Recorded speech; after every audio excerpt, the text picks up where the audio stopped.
नमस्कार साथियों, आज की इस सेशन में हम देखने वाले हैं बीडीओ के बारे में जानकारी। बहुत से विद्यार्थी तथा उनके गार्जियन को पता ही नहीं होता कि बीडीओ क्या होता है। इसीलिए बहुत से विद्यार्थी तथा गार्जियन आवेदन करने के लिए बहुत सी उत्सुक होते नहीं। लेकिन आज का यह वीडियो देखने के बाद आपको पता चलेगा बीडीओ क्या होता है। यह एक जॉब बताया जा सकता है, बहुत ही खास और हाई क्लास का जॉब बताया जा सकता है। खंड विकास अधिकारी यह हिंदी में उसे कहा जाता है। एक जिले में कई ब्लॉक होते हैं और हर ब्लॉक के लिए यह बीडीओ की नियुक्ति की जाती है। अगर इसका कार्य क्या होता है तथा बीडीओ क्या होता है, जब तक आपको समझ में आएगा नहीं तब तक आप आवेदन सदोष पद्धति से नहीं कर सकते।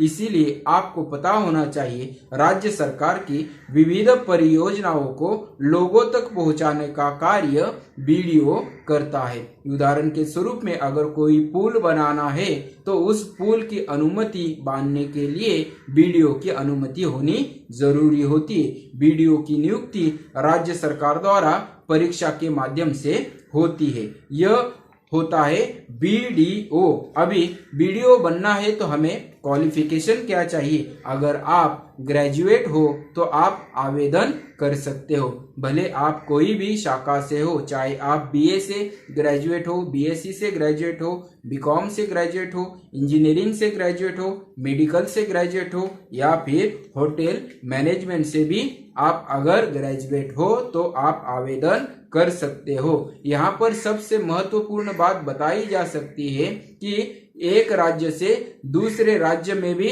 आप आवेदन कर सकते हो। अगर मध्य प्रदेश में रहते हो और आपको झारखंड में आवेदन करना है तो भी आप कर सकते हो। लेकिन यहाँ पर सबसे महत्वपूर्ण बात यह बताई जा सकती है, एज का क्राइटेरिया जो होता है वे उन्हीं राज्य के लोगों के लिए लागू किया जाता है। अभी जिस राज्य में हम रहते हैं और वहां पर अगर हमने आवेदन किया है बीडीओ पद के लिए तो हमें एज क्राइटेरिया किस प्रकार से होगा? तो एज क्राइटेरिया मिनिमम हमें 21 ईयर होने चाहिए, मैक्सिमम हमें 40 वर्ष के होने चाहिए। अगर क्राइटेरिया वाइज देखा जाए तो ओबीसी के लिए 21 से लेके 45 तक हम आवेदन कर सकते हैं। एससी और एसटी के लिए 21 से लेके 45 तक हम आवेदन कर सकते हैं। पीडब्ल्यूडी के लिए 21 से लेके 55 तक हम यहाँ पर आवेदन कर सकते हैं। अगर फॉर्म भरने के लिए कितने प्रतिशत होने चाहिए, ये सभी विद्यार्थियों के मन में एक प्रकार से प्रश्न होता है। तो यहाँ पर उसका उत्तर बताया जा सकता है कि आपको सिर्फ किसी भी शाखा से डिग्री पास होने का सर्टिफिकेट या फिर गुण आपको उतने होने चाहिए तो आप यहाँ पर फॉर्म भरने के लिए पात्र होते हो। यहाँ पर दूसरे स्टेज में हम देखते हैं अगर एग्जाम का क्राइटेरिया किस प्रकार से होगा अगर हमें बीडीओ बनना है तो यहाँ पर 3 स्टेज बताई गई है। एक में प्रीलियम होती है, दूसरे में मेन एग्जाम होती है और तीसरे में इंटरव्यू होता है। बहुत से विद्यार्थियों को यहाँ पर लगता है कि मेन एग्जाम देने के बाद हम बीडीओ बन चुके हैं, लेकिन यह आपकी गलतफहमी होगी। मेन एग्जाम देने के बाद भी आपको इंटरव्यू में पास होना जरूरी होता है, तभी आप यहाँ पर बीडीओ बन सकते हो। अगर बीडीओ बनना है उसकी तैयारी भी हमें उसी प्रकार से करनी होगी। अगर तैयारी करनी है तो हमें सिलेबस भी मालूम होना चाहिए। तो यहाँ पर मल्टी चॉइस प्रश्न पूछे जाते हैं सिलेबस में, जिसमें जनरल स्टडीज में 1 और 2 ऐसे स्टेज किए जाते हैं। जनरल स्टडी 1 में 150 प्रश्न होते हैं जो 200 गुणों के लिए बताए जा सकते हैं। दूसरे जनरल स्टडी में 100 प्रश्न होते हैं, वे 200 गुणों के लिए होते हैं। इन सभी प्रश्नों को छुड़ाने के लिए हमें 2 घंटे मिलते हैं। जनरल स्टडी में करंट अफेयर से सवाल पूछे जाते हैं, जिसमें Indian history, Indian geography, economic, Indian polity and governance, general science and social diplomatic से सवाल पूछे जाते हैं। अभी यहाँ पर दूसरे स्टेज में जनरल स्टडीज 2 में कि कौन से विषय से हमें प्रश्न पूछे जाते हैं। उसमें मैथमेटिक्स है, रीजनल है और अंग्रेजी एंड हिंदी, इसमें से हमको प्रश्न पूछे जाते हैं। तथा आपका यहाँ पर सबसे महत्वपूर्ण यहाँ पर बताया जा सकता है, इसमें 10वीं तक के प्रश्न भी पूछे जाते हैं। इसीलिए आपको स्टडी करते वक्त 10वीं के अभ्यास का भी अध्ययन करना होगा।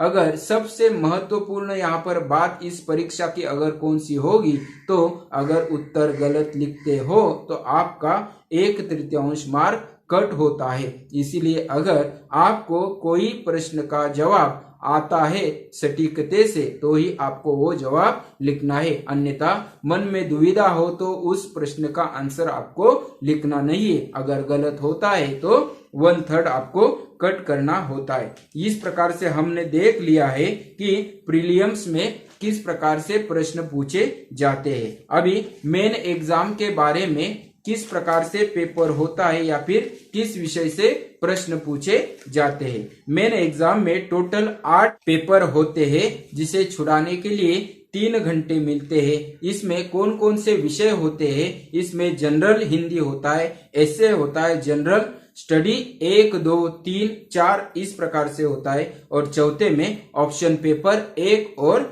2 होता है। हिंदी से हमें 50 प्रश्न पूछे जाते हैं, जिसमें शब्द ज्ञान एवं प्रयोग, दूसरा उपसर्ग एवं प्रत्यय प्रयोग, तीसरा तार लेखन वर्तन एवं वाक्य शुद्धि आदि से प्रश्न पूछे जाते हैं। जनरल स्टडी में 4 पेपर होते हैं, सभी 200 गुणों के होते हैं। जनरल स्टडी 1, 2, 3 में history, economic, world geography, disaster में से प्रश्न पूछे जाते हैं। जनरल 4 में एथिक्स से प्रश्न पूछे जाते हैं। एथिक्स का मतलब आचार तथा विचार होता है। इसके माध्यम से आपको प्रश्नों का उत्तर देना होता है। जिस प्रकार से हमने यह मेन एग्जाम के लिए जो 8 पेपर होते हैं, 8 पेपर में 4 विभाग किए जाते हैं। 4 विभाग में जनरल हिंदी, एसे, जनरल स्टडी 1, 2, 3, 4 तथा ऑप्शन पेपर 1, 2 बारे में आपको संपूर्ण रूप से जानकारी दी गई। अभी लास्ट चरण में आपको ऑप्शन पेपर यहाँ पर कौन कौन से होते हैं या फिर ऑप्शन पेपर में किन विषयों के बारे में प्रश्न पूछे जाते हैं। ऑप्शन पेपर में कुल मिला के 29 विषय होते हैं। इनमें से कोई एक विषय आपको चुनना होता है, जिसके माध्यम से आपको प्रश्न पूछे जाते हैं और उन प्रश्नों के उत्तर आपको लिखने होते हैं। अभी इंटरव्यू के लिए 200 मार्क होते हैं। जिले से संबंधित विषयों पर यहाँ पर निर्धारित प्रश्न पूछे जाते हैं। अगर आपको जिले के बारे में संपूर्ण ज्ञान है तो आपके लिए यह इंटरव्यू बहुत ही खास और मजेदार होने वाला है। अन्य विषय लिए हैं उन पर भी प्रश्न पूछे जाते हैं, जिसमें हम देखते हैं कि प्रीलियम एग्जाम में जो भी हमें यहाँ पर विषय दिए जाते हैं उसके बारे में भी आपको इंटरव्यू में प्रश्न पूछे जाते हैं। मेन एग्जाम में भी आपको जो प्रश्न दिए जाते हैं उसके बारे में भी आपको वहां पर इंटरव्यू में जवाब देना होता है। इसीलिए प्रीलियम, मेन, 10वीं का अभ्यास यह सभी आपको याद होना चाहिए, तभी आप इस प्रकार से बीडीओ की पोस्ट पे नियुक्त हो सकते हो। अगर आप बीडीओ बन जाते हो तो यहाँ पर आपको वेतन कितना मिलेगा ये भी यहाँ पर हम बताने वाले हैं। लेकिन उससे पहले आपको जानकारी मैं देना चाहता हूँ, अगर आपको आवेदन करना है तो आवेदन कब कर सकते हैं? तो हम आवेदन जब भी राज्य सरकार की ओर से यहाँ पर आवेदन के लिए जाहिरात निकाली जाएगी